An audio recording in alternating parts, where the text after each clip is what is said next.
aqui Sérgio Moro e agora a gente vai bater papo, tentar entender um pouquinho da questão da mentira, e é lógico que a gente vai esbarrar no cenário político que a gente está vivendo. Eu estou recebendo aqui no nosso estúdio Samuel Sabino, que é bioético, é filósofo. Vamos filosofar e tentar entender o que acontece. Tudo bem? Seja bem-vindo, viu? Obrigado. Boa tarde. Eu queria começar, já que o nosso tema central é a mentira, entendendo. Há muitas vertentes que dizem, e eu já vi muitas literaturas afirmando que todos nós mentimos.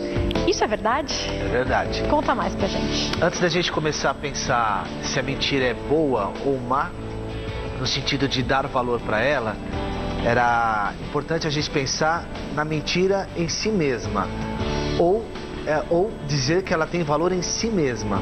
Ou seja, por que a natureza humana tem mentira ou propõe a mentira nas condutas? E aí a gente pode considerar que a mentira é uma condição natural da existência e que, por sua vez, é alimentada pela imaginação. Agora, qual seria o propósito da mentira na existência humana? Ela tem um propósito.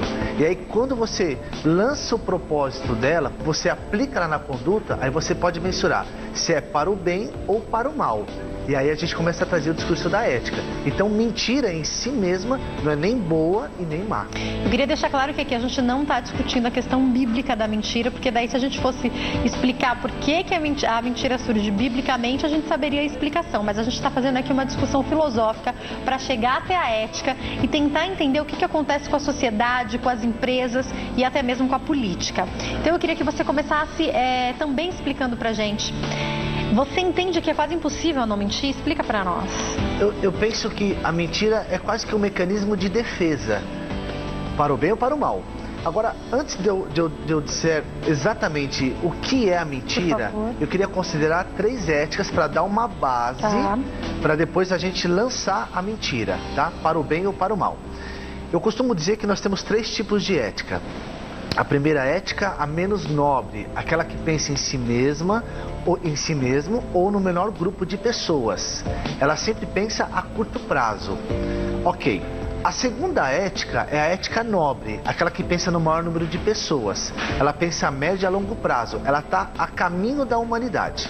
E a terceira ética, que é a mais nobre, ela é utópica, mas ela é um objetivo. Essa ética, ela pensa no todo. Agora, essas 3 éticas, elas oscilam sempre para o fim último em preservar ou não a dignidade. E aí a gente pode convidar agora a mentira. Quando eu minto, por exemplo, para todos, se é uma mentira boa, onde vai ser bom para todos e não vai ferir a dignidade, eu posso arriscar que a mentira, nesse caso, ela não é ruim. Ela tem um propósito maior. O que é uma mentira boa? Não uma mentira boa? Imaginar. Um exemplo bem simples. Se uma mãe, se o seu filho pequeno, que tem diabetes, ele vem até a mãe e fala assim: mãe, eu quero comer um chocolate. E ela sabe que naquele momento não é bom que ele coma o chocolate. Ela vai mentir. Mas ela vai mentir não para um mal, ou não que alcance um fim último ruim para ele. Ela faz isso para preservar a dignidade dele. E essa dignidade a gente pode entender é onde vai manter a conservação, vai manter o bem-estar, a felicidade, ou seja, a dignidade. Porque se ela dá o chocolate, e se ela pode mentir, mas ela dá o chocolate, ela vai levar a um mal-estar ou vai comprometer a conservação do Mas filho. ela também pode falar a verdade. Pode falar, sim. Agora, a questão é o seguinte: a mentira ela é ruim quando ela fere a dignidade. Esse é o ponto central. Então, a mentira não é ruim em si mesma. A mentira é em si mesma o que ela é.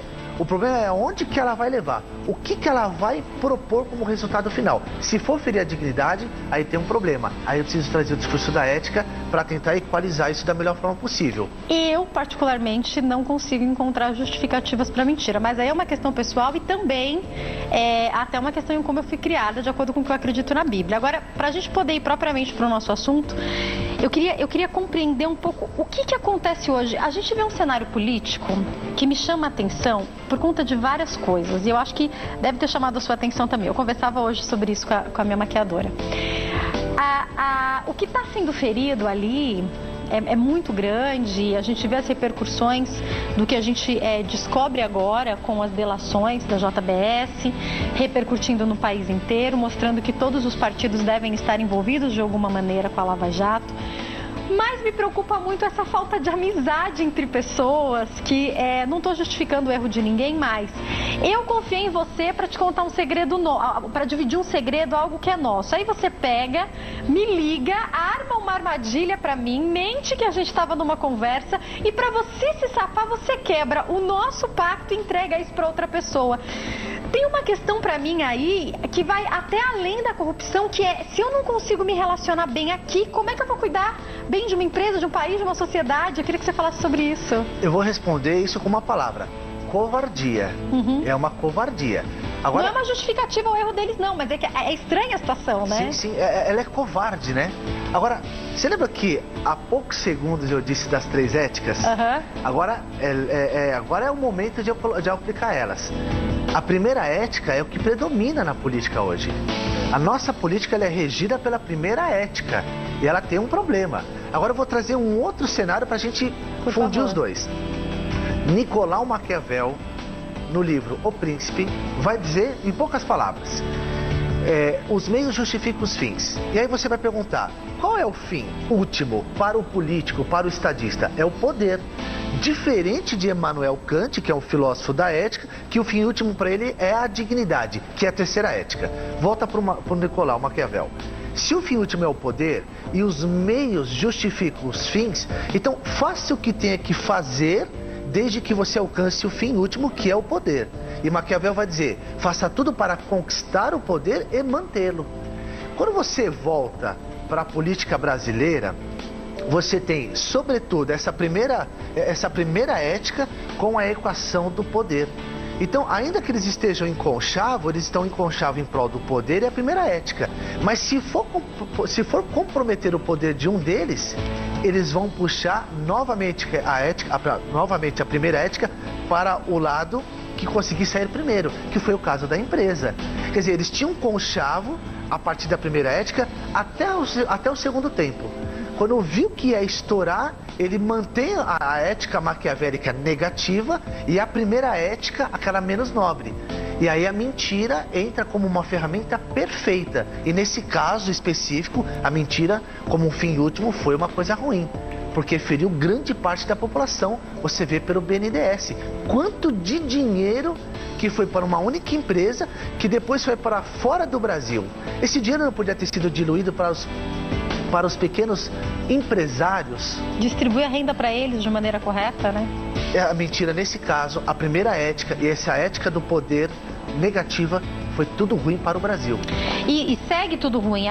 Eu acho que a gente conversa com algumas pessoas, eu estava até ouvindo o Ronaldo falar enquanto eu estava no camarim, a gente não sabe se quer que acabe logo ou se quer que vai até o fim, porque tem muita coisa para descobrir ainda. E eu percebo que todas essas histórias e tanta mentira sendo descoberta, e o fato das pessoas hoje olharem, porque a gente viveu um momento, acho que até a última vez que você veio aqui, o país, a gente se dividiu, né? Em dois partidos, e um tá com partido e não fecha, o outro tá com partido e não fecha. Gente, enquanto a população não entender que não tá sobrando para partido nenhum, eu não sei nem como é que serão as próximas eleições, né? Mas enquanto eu acho que a gente não entender isso, o cenário fica muito mais complicado. E eu queria te perguntar uma coisa, como filósofo, como bioético, em quem que a gente vai confiar agora? Como é que a gente vai saber se não estão mentindo pra gente? Nós temos que confiar na população. Por isso que esse momento de intolerância que nós estamos estabelecendo na sociedade em relação aos velhos intolerantes vai ser um marco importante. Então, por pior que seja a situação, eu quero que ela perdure durante mais um tempo, para dar tempo da população maturar isso, para ela se tornar literalmente intolerante com esses que são os velhos intolerantes. E aí, o discurso da ideologia, que acho que eu comentei da outra vez, nós temos que parar com o discurso ideológico. Não há A ou B. Quando a gente parar com o discurso ideológico e, que nem diz um professor meu, uma empresa sempre te demite quando você é funcionário, mas você na condição de funcionário, você também pode demitir a empresa. Está na hora da sociedade começar a demitir esses corruptos, ou essas pessoas mau caráter, ou essas pessoas que transitam na primeira ética. Nós podemos demitir, é só parar com o discurso ideológico. E está ficando evidente isso. Não tem lado bom. O que tem é o lado da sociedade que sofre. Versus o lado deles, é praticamente isso hoje, né? Isso, por causa da primeira ética. quando a gente pensa em tudo que foi feito, em tudo que a gente vai descobrindo nas empresas, com os políticos, o quanto dinheiro em benefício próprio, o quanto... Não sei de nada, mas tá aqui no documento. Ah, isso aí era isso, eu não sabia de nada até agora há pouco. A gente vai vendo mais e mais e mais mentiras. Todas mentiras ruins, todas mentiras que prejudicaram e perduram em prejudicar ainda. Queria que você falasse, na sua opinião, até onde eles vão com a mentira? Até a gente descobrir a verdade? Até descobrir a verdade ou até tocar... Antigamente tocava no corpo, como o Michel Foucault já trabalhou em alguns textos, antigamente se tocava no corpo e até na própria família. Hoje não pode mais. Aliás, uma questão física de fato a gente está falando, né? Física de fato. Tortura e tudo mais. Mas aí a coisa evoluiu a um nível abstrato. Então você sai do concreto de tocar no corpo e vai no nível abstrato. Porém, você ainda não pode tocar na dignidade, mas pode tocar na liberdade. Que a liberdade é um grande propósito da vida. Quando você se realiza, você tem liberdade. Quando você não se realiza, você perde a liberdade. Você se sente preso. Nós, enquanto população, temos que começar a demiti-los para que eles percam a liberdade de estar lá e fazer o que faz. Quanto mais intolerante nós nos tornarmos para esses velhos intolerantes, no sentido de tocar na liberdade, não votar mais. A proposta é muito simples. Robô não foi bacana, correu fora da linha, tá fora. Não tem que ter conversa, né? Não tem conversa. Para com o discurso ideológico. Se deu algum sinal, cortou. Qual que é a sua opinião, a sua orientação, como você agiria? Aproveitar, né, que a gente tem um filósofo aqui, eu quero saber como que ele agiria encontrando num restaurante, por exemplo, um desses políticos aí que a gente sabe que já tá, alguns estão sendo investigados, né, mas alguém que a gente já sabe que está envolvido ou até tem alguns acordos, algumas delações e algumas pessoas que estão soltas e que a gente sabe que fez coisa errada, de empresas e políticos. O que fazer? Eu ouvi uma lógica de raciocínio de vaiar para eles ou levantar todo mundo e sair do restaurante quando eles chegarem. Isso talvez tenha um pouco a ver com essa liberdade deles cerceada também, não? Sim. Seria mais uma catarse, né? Mais um desabafo. Mas, outro dia eu vi um outro professor dizendo o seguinte, que o que vale de quem fala não é exatamente o que ele tem para falar, mas é quem fala. E esses homens, eles estão numa condição de que eles têm poder para falar. Então nós, sociedade, que normalmente, que está ali no restaurante, pessoas simples, né, comum do dia a dia, a gente não tem o poder da fala. Então isso é mais um desabafo. Mas tem um momento específico que você tem um grande poder, que você tem a voz extremamente forte e alta, que é nas eleições. Todo o seu poder é na hora do voto, né? É só não votar nele. Corta. Ah, mas ele em algum momento, ou no momento passado, ele fez coisas boas. É o papel dele. Mas depois, se tiver algum desvio, corta. Corta, porque se você cortar, os próximos não vão vir não mentindo, ou não vão vir com a ideia de poder, mas eles vão ter que mensurar melhor. Porque eles não são agora só eles os protagonistas. Nós também temos que assumir o papel de protagonista. A história é nossa, na verdade, é nossa, né? Eles estão estragando a nossa história, o país é nosso. O dinheiro é nosso, o país é nosso. E outra, quantos estão sofrendo agora? Quantos hospitais o recurso não chega? A conta a pagar é enorme e isso é injusto. Agora, outra coisa que eu percebo também sobre a mentira é que com tanta mentira que a gente está vendo de tantos políticos de todos os lados, se surge um ou outro muito bom... Não que tenham muitos, tá, gente? Mas de repente surge um aí, eu particularmente estou observando as atitudes de um que surgiu aqui em São Paulo, que a gente olha e fala, parece que tá caminhando bem. Só que agora a gente já tem uma desconfiança, um pé atrás, porque todo mundo mentiu pra gente. O que fazer nesse contexto? É difícil, né? Lembra que a ética do poder, faça tudo para conquistar ou manter o poder, é praticamente a essência da política, para o bem ou para o mal. Agora, quando você tem um isolado que é bonzinho, que está com as melhores intenções, na hora que ele desce lá na mesa para fazer política, porque tem conchavos, tem negociações, se ele não entrar no trâmite... A impressão que a gente tem é que ele não vai conseguir nada, Ele não vai conseguir. Por isso que não é que ele nunca vai conseguir se manifestar, nós temos que aumentar a exigência aqui fora, no sentido de intolerância para eles, para que o nível de corrupção abaixe, para que eles se sensibilizem com a sociedade. E é esse que é isolado, que está mais com o papel do bem, ele consiga ter um pouco mais de força, porque está menos corrupto o processo, o ambiente. Mas isso só vai partir da gente. Sabe, uma outra coisa que eu queria entender. É interessante como quando a gente conversa com algumas pessoas que têm um pouco mais de habilidade em algumas áreas, a pessoa olha e fala, tá mentindo. Aí às vezes a gente olha e fala, não, vamos ver, tava mentindo mesmo. Seja em uma campanha política, seja quando você conversa com alguém que está te propondo um negócio. Porque as pessoas às vezes levam muitas rasteiras na vida, né? A gente está num momento do país em que tem muita gente optando por abrir seu negócio próprio, por adquirir a sua franquia, pensando nesses detalhes e até mesmo em outros. Aqui a gente tem que estar extremamente ligado para não cair em mentira. A gente consegue adquirir isso? É algo adquirido, aprender quando o outro está mentindo ou não necessariamente, hein? Acredito que sim. Agora, vamos fazer uma brincadeira. Tem uma série que passa no Netflix, que está em alta agora, que ele diz que o corpo, ele manifesta de forma intuitiva, primitiva, alguns sinais de quando mente. Então, eu vou só fazer uma brincadeira aqui. Se você perguntar se eu ando de carro todos os dias, eu que só ando de moto, e disser que ando de carro, se eu levanto um ombro, diz alguns especialistas que há uma possibilidade de mentira. Se eu ponho a mão no nariz na hora que eu falo, assim, eu ando de carro, Parece também que há mecanismos naturais, antigos na existência do nosso corpo, que manifestam alguns sinais de mentira. Isso é uma brincadeira que pode ser verdade ou não. Agora, só a prática da vida vai mostrar se a pessoa está mentindo ou não. Agora, nós temos que controlar também a vaidade, porque quando vem propostas muito grandes, muito enriquecedoras, a vaidade, o ego inflama e você vê a possibilidade de entrar numa outra situação. Então, esse é um caminho de você ponderar. Peraí, tá muito fácil, tá muito bom, vai me inflamar muito. Será que tem mentira? Será que vai me criar prejuízo? Então, tá fácil demais, Tá fácil demais, né? E outra, vai ser bom só para mim. E vai prejudicar o outro? Lembra da segunda e a terceira ética? Eu acho que a questão é essa.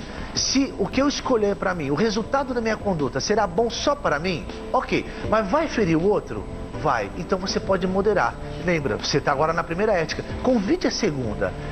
Deseje a terceira, que é todos. E aí você consegue mensurar melhor quando a sociedade está mentindo ou te manipulando.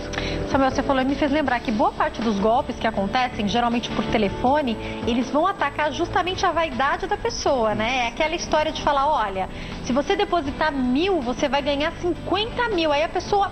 Por quê? Porque está mexendo na vaidade, está mexendo no ego, está mexendo na questão financeira, então a pessoa, na ganância, a pessoa olha e fala, vou conquistar muito mais, e parece que ela deixa de raciocinar no que é óbvio. Então, alguém faz uma proposta, alguma coisa errada, como que você vai depositar 1.000 e vai ganhar 5.000 e vai ganhar 10.000 numa corrente? Mas a pessoa acredita naquilo, acredita nessa mentira, porque acha que vai ter algum lucro nisso. A primeira ética, né? A primeira ética. Você lembra que eu comentei da outra vez, que os gregos falavam que todos os seres humanos nasciam viciosos? Não no sentido de que ele usa algum elemento, no sentido de álcool, nesse sentido. Não é isso. Mas todo ser humano nasce vicioso. E aí caberia ao mestre, ao tutor, reconhecer uma conduta viciosa. Você que vai ser mãe, que daqui a pouco vai vir um neném, vai vir uma criança. E qual que é a sua função enquanto formador, enquanto mãe? Toda vez que ele identificar um vício, eu vou identificando. Naquele momento eu capto o vício, extirpo, educo, sensibilizo para tornar virtude. Agora, quando você achar uma situação onde ela tem condutas viciosas, é possível ter a mentira. E aí é por isso a importância de você evoluir para a virtude. Você ficaria mais blindado para situações que te levariam ao erro ou a questões negativas, como por exemplo mentiras que podem levar você a ter vantagens imediatas. Então, por isso que nós temos que evoluir no sentido de vícios para a virtude, nos esclarecermos, nos sensibilizarmos, que aí a gente estaria mais blindado para esse tipo de situação. A gente pode entender, então, que o ideal seria a gente tentar viver na segunda ética sempre apontando, caminhando para a terceira, é isso? Exatamente, essa é a minha proposta. Que é difícil, mas é um convite. E é uma prática diária, né? Então você vai fazer alguma coisa... acho que o trânsito é um exemplo clássico disso, né? Você vai fazer alguma coisa, você quer ser mais rápido, mas você vai prejudicar 3, 4 atrás. Não, eu vou parar aqui rapidinho para alguém descer numa avenida. Você vai prejudicar todo mundo. Será que não dá para dar a volta, parar direitinho no lugar lugar. Se a gente começar a tentar praticar isso no nosso dia a dia, talvez já ficando cada vez mais automático, não é, Samuel? Com certeza. Agora, a ética, por mais que a gente esteja aqui conversando, tenha filósofos, especialistas profundos que falaram coisas maravilhosas sobre a ética, ainda assim ela não estará garantida. Porque a ética não é algo natural, intrínseco do ser humano. Ela é uma possibilidade, ela é um convite. Então, a liberdade só existirá se eu me convidar a ser ético. E pode ser que hoje eu não esteja afim. Então, eu preciso todo dia vigiar para ser ético. Todo dia vigiar para sempre escolher com responsabilidade. Até, eu escrevi uma palavra aqui, nos forçarmos um pouco algumas coisas. Porque, primeiro, aí a gente bate até essa questão filosófica com a questão bíblica. O natural da gente não é esse. O natural da gente não é pensar primeiro, deixa eu pensar o que vai ser melhor para todos que trabalham comigo antes de tomar uma atitude na empresa. Não, esquece. Dificilmente essa vai ser, a menos que haja muito treinamento, dificilmente esse vai ser o nosso primeiro pensamento. Então, eu entendo que a gente tem que se forçar o tempo inteiro para ir melhorando esse egoísmo que é em nós, não é isso, Samuel? Sim. Eu acredito que esse é um grande desafio. Se eu tenho, por exemplo, pessoas religiosas que compartilham da ideia da salvação da alma. Alguns compartilham que morreu, acabou, outros compartilham que a ideia do eterno retorno, e outros compartilham que eu vivi uma vida, acabou, depois eu vou para a vida eterna. Independente dos três, ou sobretudo o terceiro, que é mais do nosso público desse programa, que você tem a possibilidade de uma vida eterna, você só vai atingir a vida eterna se você tiver uma vida ética, levando para o religioso ou para o legal. Olha que engraçado, se eu pego a sua caneta, pelo religioso, eu fiz um pecado, eu feri a dignidade. Se eu vou pela legalidade, eu fiz um crime, mas eu também acabei ferindo a dignidade. Então, tanto pela linha religiosa ou pela linha legal, os dois ferem pelo pecado ou pelo crime, ferem a dignidade. Então, o discurso da ética, ele antecede qualquer discurso religioso, político, legal. Por quê? Como vai dizer o filósofo Emmanuel Levinas, a ética não é um ramo da filosofia, mas tem que ser a filosofia primeira. Porque toda vez que eu me manifesto com você na relação face a face, o seu rosto já convida o meu dizendo assim: tu não matarás. Emmanuel Levinas, posso? Por favor. Emmanuel Levinas foi um filósofo que ele, ao ler a Bíblia, ele não teologizou, como todos fazem ao ler a Bíblia. Ele filosofou. Ele pegou os mandamentos de Moisés, por exemplo, não matarás, e ele entendeu o seguinte, que não matar não é só você tirar a vida, eliminar o corpo, mas é pela palavra. Então o meu rosto já convida o seu rosto já me convida na relação face a face, sempre dizendo, tu não matarás, ou vê bem o que você vai falar. Quer dizer, a ética ela está sempre emanando, agora eu preciso convidar. Porque ela não é natural. Se ela fosse natural, não teria as crises. Não teríamos tanta dificuldade, Não teria tanta dificuldade. E aí você fala uma coisa que é muito interessante, desse passo antes, porque eu creio que a gente nasce com uma capacidade de compreender o que é errado, né? Porque a criança, às vezes, ela faz uma coisa errada e ela já sabe ali que tem alguma coisa errada. A gente tem algo que a gente vai aprendendo muito rápido. E não dá, de repente, para diante de uma discussão, uma pessoa, de repente, um novo convertido fala, peraí, deixa eu ver o que a Bíblia fala sobre isso. Tem algumas coisas que a Bíblia, que se a gente imaginar o que é correto, vai estar na Bíblia, vai estar na legislação. Será que eu posso pegar essa caneta? Deixa eu ler o que está escrito. Não, eu não posso pegar essa caneta. Então, são coisas que têm que ser cada vez mais naturais em nós e o primeiro pensamento, até antes de qualquer outra coisa, né? Posso, de repente eu estou me repetindo. Lembra que eu falei que existem 4 possibilidades? Amor, moral, lei e barbárie.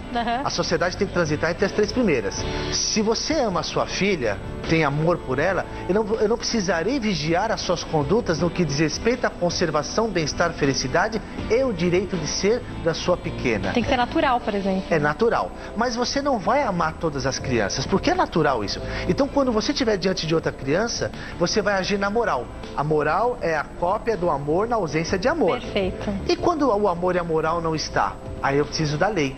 A lei vai falar assim, você não vai amar e não vai agir na moral, então a lei vai te coagir. Não toque naquela criança. Agora, se você não consegue transitar entre as 3, sobra a barbárie. Não a barbárie do mundo animal, da força, mas a barbárie sofisticada, abstrata, dos políticos. E aí, para fechar, a conduta ela pode ser motivada por 2 vias duas vias necessárias, ou por empatia, o amor, ou por respeito ao princípio. Então, os 10 mandamentos de Moisés são leis. Então, se você não consegue agir por empatia, então pelo menos convide Moisés para conduzir as suas condutas. Não minta, não mata e aí por diante. Muito obrigada, Samuel. Foi um prazer te receber aqui. Quem quiser entrar em contato, site www.eticas.com.br, e-mail sabino@eticas.com.br e o telefone 0 operadora 11 98642 5791. Mais uma vez, obrigada e uma ótima tarde, viu? Obrigado. Gostoso o nosso bate-papo, né? Eu vou para um break, daqui a pouquinho eu tô de volta.